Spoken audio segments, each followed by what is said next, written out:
Hello, my name is Honesty Snell, and I will be graduating from the Dallas College May 10th at 6 p.m. with my bachelor's in education, and I am a proud soon-to-be alumni. I will be continuing my education through the ACP program, which I am proud and excited to attend because we know as a first year teacher you need that support. So I see the ACP as like a mentoring slash continuing your education type of thing, and I'm very, very excited to see what it has for me. And so they may ask, why do you want to become a teacher?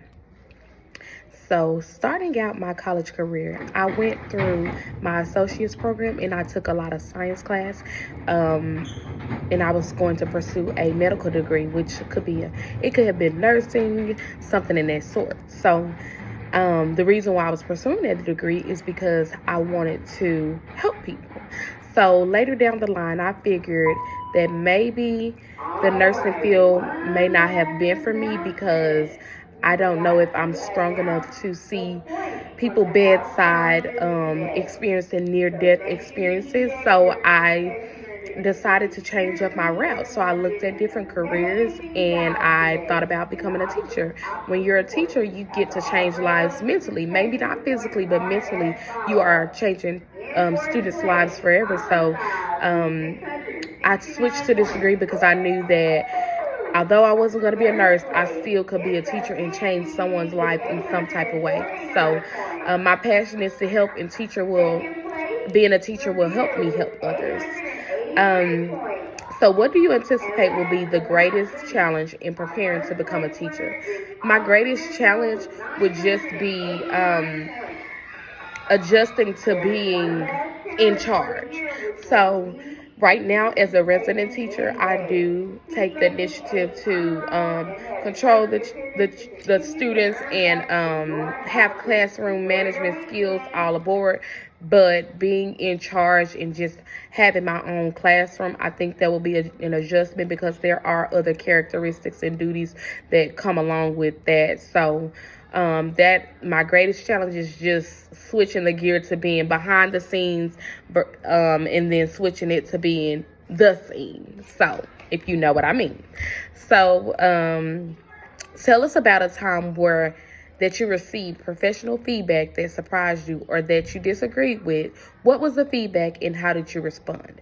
So I have had a couple of mentor observations where my mentor comes to my classroom and observes me while I'm teaching.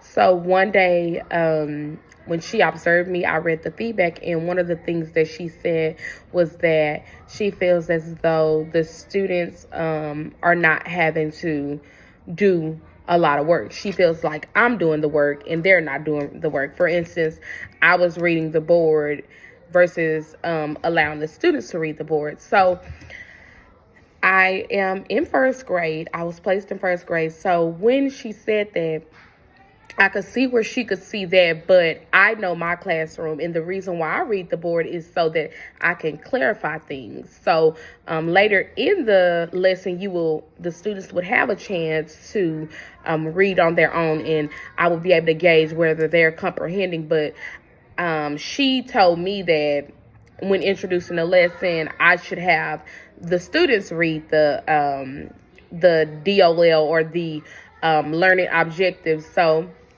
I just I responded and I told her, "Hi, I understand that you wanted to see more student involvement or the students taking the lead versus the teacher taking the lead, but I read that just so I can make sure students understand and I can ensure that we won't have any mishaps during the lesson, and then later down in the lesson, students will get that opportunity." So it just surprised me, but I take feedback very well, so it did not discourage me.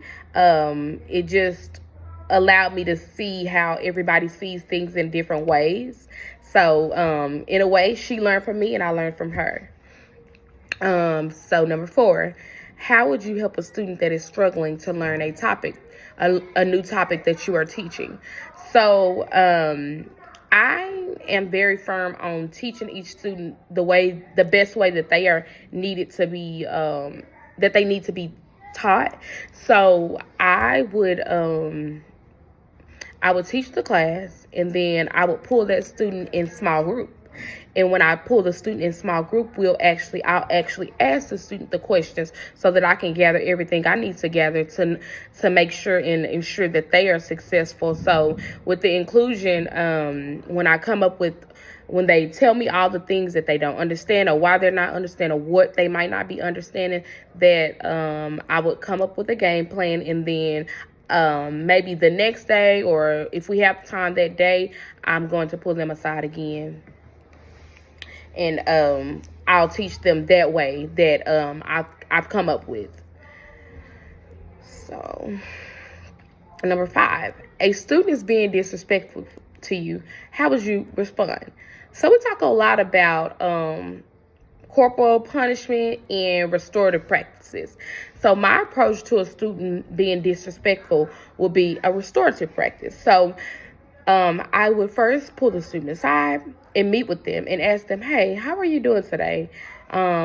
Is there anything that's going on that I need to know about? And then I will also tell the student that being disrespectful is not tolerated, and then I will tell them why, explain to them why. This is why you respect your teacher, and this is why being disrespectful is not tolerated in the classroom. And then